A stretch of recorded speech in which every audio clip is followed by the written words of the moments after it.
Donc aujourd'hui, effectivement, le Covid nous a complètement paralysés, je dirais, mais pas seulement Madagascar, mais je pense que c'est plusieurs pays qui ont été concernés. Par contre, pendant le Covid, nous avons profité pour développer quand même le tourisme national, parce que Madagascar, c'est quand même un très grand pays. Donc on a travaillé vraiment sur le tourisme national.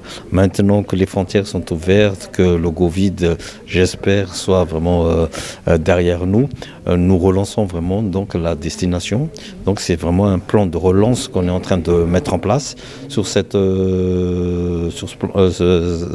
de relance. Donc nous avons commencé pour rassurer le marché, nous avons invité un peu moins de 70 tours opérateurs émetteurs représentés dans une vingtaine de pays. Il y a 2 semaines de cela à Madagascar, pour qu'ils découvrent et qu'ils voient de visu ce qu'est la destination Madagascar. Donc dans cette délégation, il y avait des gens qui connaissaient déjà Madagascar, qui travaillaient déjà avec Madagascar. Il y en a qui c'était vraiment la première fois qu'ils découvraient Madagascar.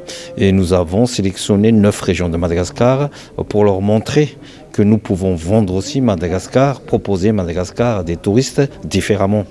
Parce que nous avons mis en valeur ce que c'est les voyages de séjour balnéaires. Et donc aujourd'hui, nous sommes très satisfaits parce que, pour ne pas dire la totalité de ces tours opérateurs émetteurs qui sont venus à Madagascar ont été vraiment très satisfaits de leur voyage, étaient très agréablement surpris par la destination et sont aujourd'hui vraiment prêtes à proposer la destination Madagascar à leurs voyageurs. Ça, c'est un premier point. Par contre, vu notre objectif, c'est de doubler, voire tripler le nombre de touristes avant crise, nous avons besoin donc aujourd'hui d'augmenter le nombre de chambres à Madagascar. C'est pour ça que ce forum est très utile pour nous, parce que nous pouvons aujourd'hui partager nos besoins et surtout attirer les investisseurs à investir à Madagascar et leur présenter toutes les opportunités d'affaires, en tout cas en ce qui concerne le tourisme à Madagascar. Donc c'était une très belle occasion aujourd'hui de pouvoir partager ça avec, je crois qu'il y a une 50aine de pays qui est représenté à ce forum. Donc c'est vraiment une occasion or.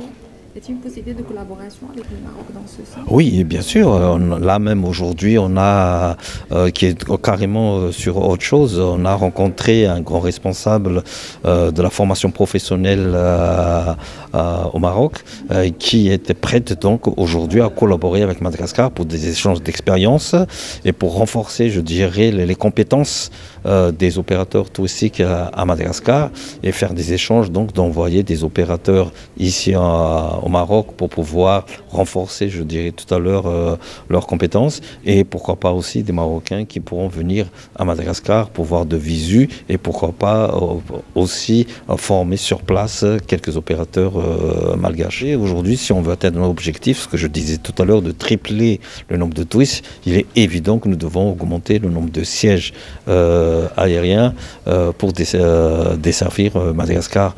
Donc nous avons 2 choix, c'est ce que je disais tout à l'heure. Soit nous allons démultiplier les fréquences des opérateurs des compagnies aériennes qui servent déjà Madagascar, ou nous ouvrirons vers de nouvelles compagnies aériennes aussi, ou combiner les deux. On peut exactement augmenter les fréquences, ceux qui sont déjà présents, et proposer à d'autres compagnies aériennes donc de desservir Madagascar. C'est ce qu'on va faire. Déjà, si on parle du Maroc proprement dit, il y a déjà un lien historique avec le Maroc. Donc aujourd'hui, en même temps, comme je disais ce matin, nous avons beaucoup de Malgaches qui étudient ou qui vivent au Maroc. Donc tout ça ne peut que faciliter les liens entre les 2 pays.